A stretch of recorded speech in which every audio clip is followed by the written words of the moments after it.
또 하나 주제도 만나봐야 되는데요. 얼마 전에 김용 전 부원장 측 징역 5년이 나온 이후에 김용 전 부원장 측이 항소 의견을 냈습니다. 이에 오늘 검찰도 항소의 뜻을 밝혔는데요. 법정 구속, 징역 5년. 그런데 검찰 입장에서는 본인들은 12년을 구형했기 때문에 형량이 가볍다는 겁니다.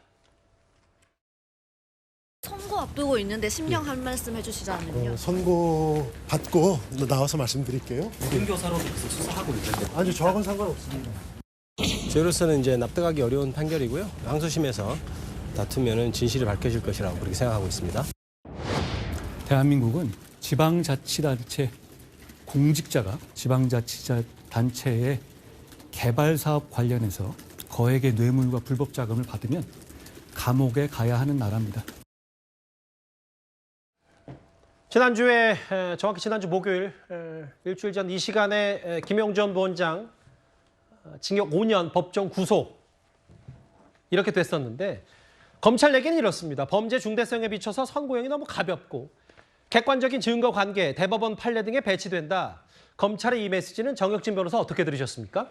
일단은 김용 씨가 언제 항소했냐면 12월 4일에 항소했어요. 그러니까 구속되고 주말 쉬고 월요일 날 12월 4일이 월요일이었거든요. 월요일 날 일어나자마자 항소를 한 거니까 그러니까 검찰도 여기에 대해서 당연히 맞항소하는 것은 지극히 당연한 것이다. 저는 그렇게 생각이 되고요. 법원이 판결문에서 김용에 대해서 어떻게 밝혔냐면은 김용은 민간 업자들과 장기간 유착한 부패 범죄를 저질러서 우리나라 정치에 대한 신뢰를 심각하게 훼손했다. 이렇게 이야기했단 말이에요. 그런데 또 뭐라고 법원이 이야기했냐면 이와 같은 중대한 범죄를 저질렀음에도 불구하고 반성하기는커녕 위증하고 허위 자료 제출하고 사건 관계인들과 은밀하게 접촉하면서 재판부를 속이려 하기까지 했다. 이렇게까지 법원에서 이야기를 했는데 그럼에도 불구하고 실제 그 법원이 내린 형은 징역 5년에 불과하지 않았습니까?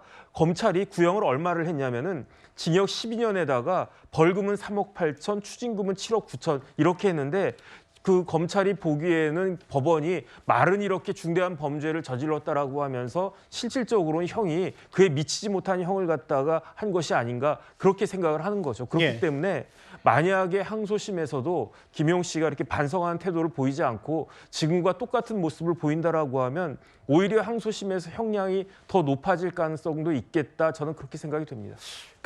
이제 재판부가 1심 재판부 김용 전 부원장 법정 구속하면서 김용 전 부원장이 주장했던 알리바이가 어긋났다, 좀 깨졌다 이런 취지의 얘기도 했었는데 그 위증교사 수사도 그럼 다시 진행이 되는지 노 교수 전망은 어떠십니까?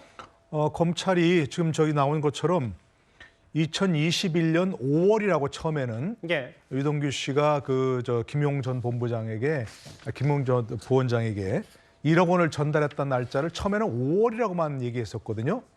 그런데 5월 3일이라고 특정을 하고 그 시간도 3시에서 4시 50분 사이에 김용 전 부원장이 유동규 전 본부장의 사무실에서 돈을 받았다. 이렇게 특정을 하니까 김용 전 부원장 측에서 이모 씨라는 경기도 시장상권진흥원장을 지낸 그분을 내세워가지고 그 이모 씨가 내가 김용 전 본부장과 내 사무실에서 그 시간에 있었다라고 진술을 하게 한 거거든요. 나중에 검찰이 휴대전화 포렌식 또 차량 기록 이런 것들을 확인하니까 그 시간에 그 이모 씨 사무실에 있지 않았다는 게 특정이 됐거든요. 그러니까 위증을 한 게 확실했죠. 그래서 이모 씨가 나중에 자백을 했습니다. 김용 씨 측, 김용 전 부원장 측 요구에 위증을 했다라고 했고요. 그리고 나중에 휴대전화 자기들 캘린더에 있는 휴대전화 그 캘린더 기록도 위조를 했다. 이렇게 자백을 했기 때문에 저분은 이제 이 위증이라고 해서 처벌을 받아야 되는 거죠. 그리고 김용 전 부원장 측에서는 위증교사 의혹까지도 이제 확인을 해서 그것도 처벌받아야 되는 것이고요. 근데 검찰이 나중에 이모 씨에 대해서 이제 구속영장을 청구했더니 본인이 이모 씨가 자백을 했고 또 그 기록도 다 확보했기 때문에 증거도 확보했기 때문에 구속의 필요성은 없다고 이제 영장이 기각되었습니다. 그러나 검찰로서는 김용 전 부원장을 위증교사 의혹으로 처벌하기 위해서는 이모 씨의 위증도 본인도 그 위증한 사람도 처벌해야 되는 것이거든요. 그러니까 다시 소환해서 저분도 처벌될 가능성이 있다. 분명히 검찰이 그와 같은 재판에 넘길 필요성이 분명히 있어 보이는 거죠.